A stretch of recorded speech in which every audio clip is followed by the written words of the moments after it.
favorite neighborhood has to be Liberty Village. The last time I did research, Liberty Village had attracted 30% more jobs than all of the other employment, 23 employment districts combined. The attention to detail, the brick finish, the brick pointing, the soaring windows. And what's really remarkable about these buildings is how they accommodate creative industry.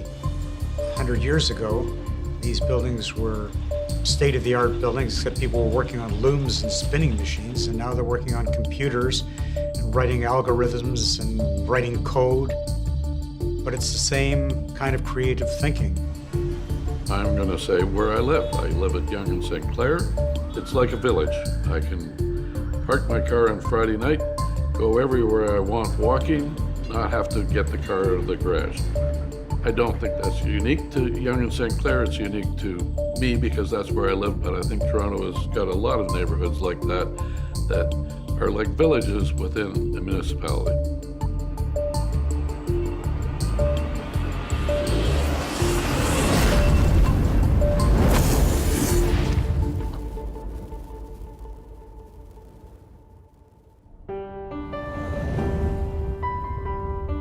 My father had an interest with a group of people in a building at 156 Front Street.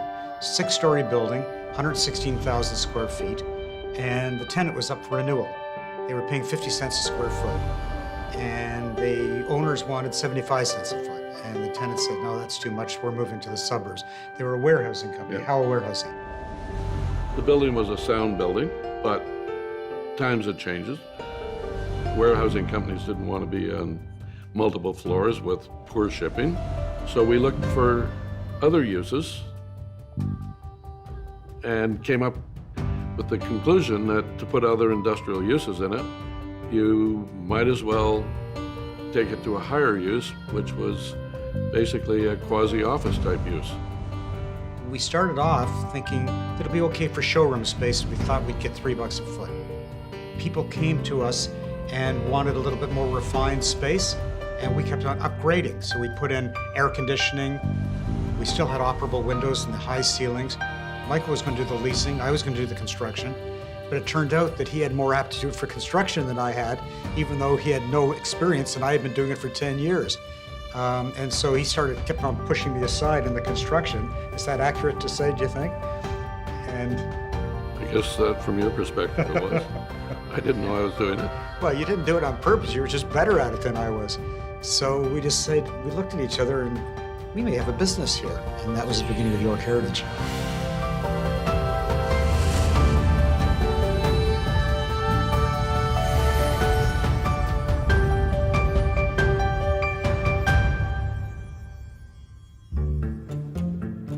I get a call from Michael saying, Bobby, would you like to come down and walk through the carpet factory?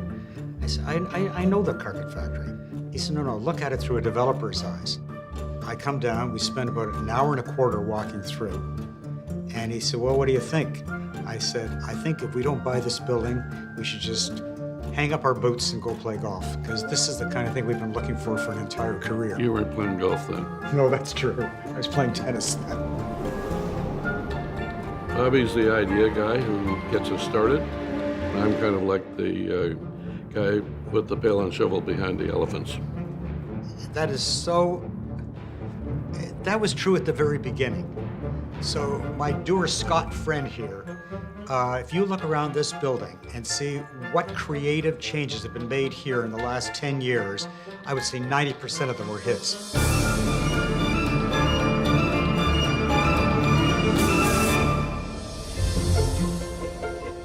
My husband was a construction superintendent in the late 80s, and he came home one day and he told me a story about a construction meeting that he'd been at and the two owners in the meeting. And I said to him, I think I know those two guys. I think they're my dream job. You have to tell them about me and see if it's the right people. He went to the meeting the next week, and the next day Bobby called me, and here I am.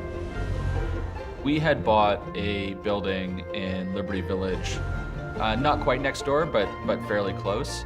And at the time, we were working together with other owners in Liberty Village on a area-wide master plan. And that's where I got to know Bobby, working together with him as an owner on this area-wide initiative. In the early 2000s, I was given the opportunity to look at a piece of real estate that York Heritage was deciding to sell. And so I was introduced to them as a potential purchaser for that property for our company. And that was the beginning of a beautiful relationship. Many years ago, he introduced me to his beautiful blue-eyed blonde cousin. And I met her when she was about 10 years old. And I think fell in love with her right then and there. And we've been now married for 55 years, and Bobby put in the good word for me, along with his mother and father and her sisters, and they were first cousins. So that was very, very helpful.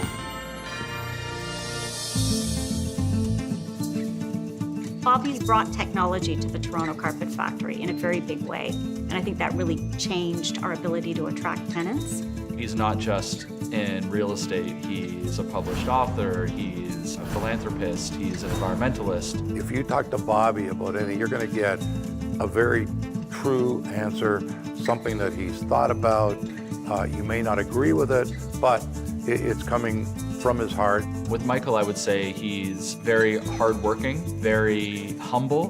When it comes to the real estate, he views it very much as if he's a caretaker as opposed to a building owner. Michael gets more involved on a day-to-day basis. He has really incredible integrity. He's very thoughtful about how to solve problems, and he's very good at coaching the whole team. He will listen to us, he will argue with us, he will push us to be better, and if it comes down to a debate about what to do, he's the first one to get crinkly eyes and say, all right, $2. And there'll be a bet on the solution and what works the best. The one thing that's consistent about both of them is they're so human and so caring, and they're not about themselves at all. They're about other people, and mostly they're about the people who are closest to them. So those that work with them, those who work for them, those that they work for. They really, really make it personal, and I love that.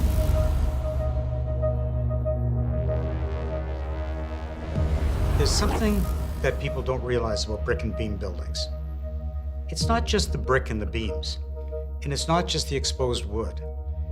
It's a whole series of things. When you go into a second-class office building, you're making a statement to your customers and suppliers that you can't afford the tower. Otherwise, why be in a second-class building? I'd rather have these soaring ceilings where I can create an environment that reflects my corporate culture, rather than being in a 8'6" hermetically sealed box.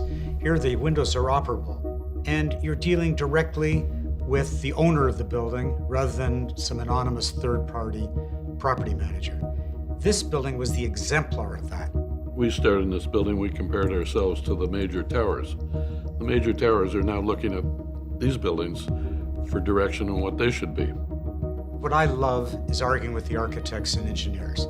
That's my passion.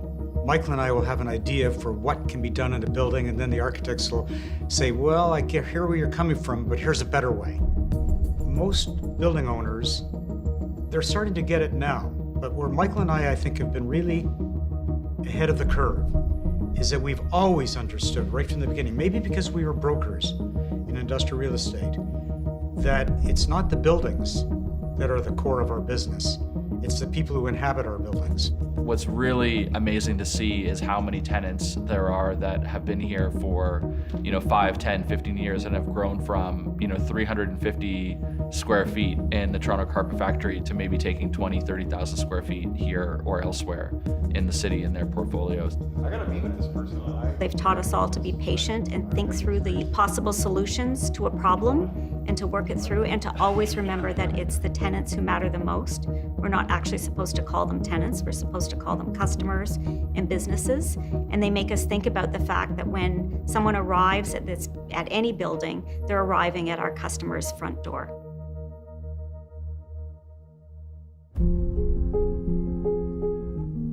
I think success in any endeavor really is propelled by virtually the same things. And it's become a cliche to say that you have to love what you do and do what you love, and hope that you can make a living doing it. Because if you don't love what you do, somebody else who does is going to outwork you and outshine you. The real secret of success in business, putting the blinkers on, putting one foot in front of the other, staying true to your vision, and just showing up every day. Bobby and Michael happen to be focused on brick and beam world. The fact that they're focused on brick and beam isn't the reason I'm in brick and beam. I'm in brick and beam because of Bobby and Michael and the two people they are.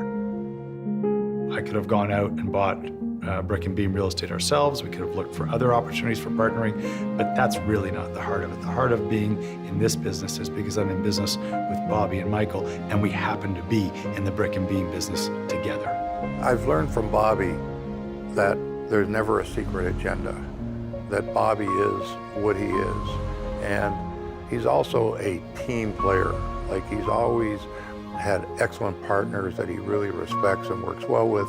But as important as that is the people that work with Bobby. Most have been with him and Michael for many, many years.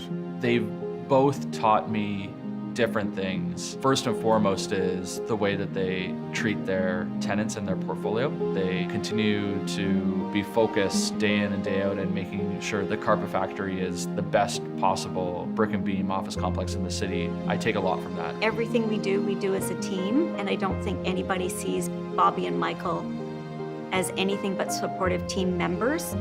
The people that we've been able to attract who develop the York Heritage way of doing business, which we think is a very big part of our success in attracting and keeping tenants in these buildings. But it's not just the buildings, it's the attitude of the York Heritage team that really makes us successful. Michael and I are really good at surrounding ourselves with great people. If you want to know what York Heritage is, they're York Heritage.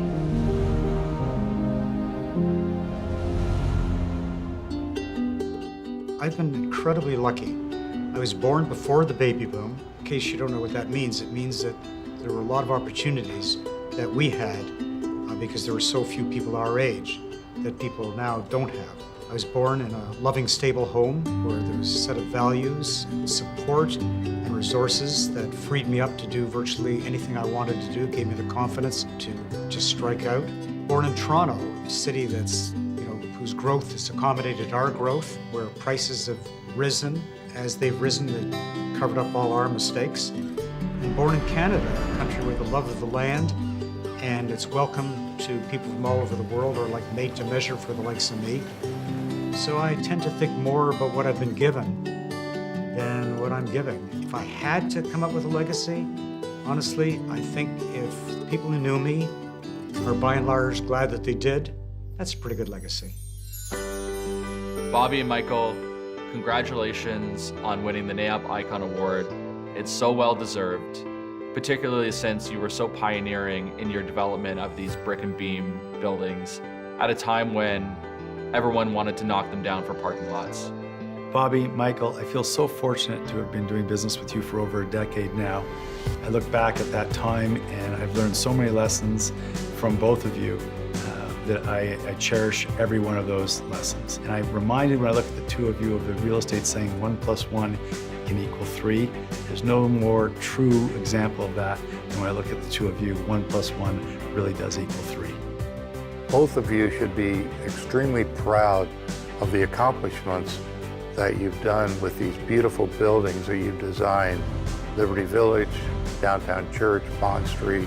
I just give you so much credit, and I think you are so deserving, both of you, of this award and being able to share it with your whole team and everybody around you. Congratulations. I speak for everyone when I say that we are so proud to work at York Heritage and with both of you. The pivotal events in my life have been more about the people I've met than the actual events themselves. First, I met Tom Schwartz. He came to work with my company and changed my company totally. David Gordon, who I bumped into quite by accident. I was looking for a site to build an indoor tennis club. I meet this brilliant industrial real estate broker, and my wife and I were not living in the lifestyle to which we hoped to become accustomed. And I asked David if I could come work for him part-time and to eke out my living, and he did. And that was a huge change because that's how I met Michael. And meeting Michael was a huge change in my career. I'd probably never be in this business if it weren't for him. the luck has continued. We met Chris Tambakis in Adgar, and he's 20-something years younger than we. Then we met Jeff Hull, who bought 50% interest in the Toronto Carpet Factory. Great guy. It's all been about the people that I've met that have changed my life. Bobby and I are fortunate in knowing what we will be leaving behind us. It is already well established and in many ways has surpassed us. It is a team of about 40 people who identify as York heritage and who have taken what we started and developed it into a unique and caring way of managing our buildings. They make us very proud. The team is managed by some very talented and dedicated people who are with us in the audience this evening. I will name them and ask them to stand and be recognized. If it were not for what they do, I doubt that Bobby and I would have received this award. Vicki Rogers, Peter Shimmick, Irina Shmirga, Sandra Cruickshank, Jane Siklos, and Mark McKenzie. When I got into the real estate business over 50 years ago, it still had the feel of the Wild West. Fortunately, since that time, NAIOP and other industry associations have helped us all become much more disciplined and professional in how we conduct our business. For that, and for this award, I am very grateful to NAIOP.